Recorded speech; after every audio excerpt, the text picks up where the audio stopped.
తర్వాత నన్ను ఇంకొక ఆయన ఒక డ్యాన్స్ మాస్టర్ నన్ను ఫోన్ చేసి పొగు తిట్టాడు.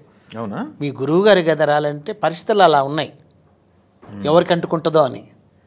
కానీ మహానుభావుడు, చాలా బాధపడ్డా. ఇంకా అలాంటి డ్యాన్స్ మాస్టర్ రాడు. అత్తర్ సాహిబ్ పాట చేసినప్పుడు రాజేంద్ర ప్రసాద్ గారు కదా పాట చేసింది, సాంగ్ చేసింది. అవును. ఎలా ఉండేవాళ్ళు మీతో రాజేంద్ర ప్రసాద్ గారు? అసలు చాలా బాగుంది. ఇప్పుడు కనిపిస్తే ఎప్పుడైనా కనిపిస్తే బాగా మాట్లాడతాడు, బాగున్నావా అంటాడు. కానీ మా ఇంటి పక్కలో ఉండేవాడు మెడ్రాస్లో రాజేంద్ర ప్రసాద్ గారు. కానీ ఆయనకి చేస్తా నేను ఎప్పుడు ఊహించలే. అవునా? తర్వాత నేను ఆ పాట చేయించిన తర్వాత పెద్దవాడు వయసులో, నాకంటే వయసులో పెద్దవాడు, నేను ఎలా చెప్తే అలా నడిస్తే అలా చేసేవాడు. ఒకరోజు మళ్ళీ షూటింగ్లు ఎక్కడ కలిసాం.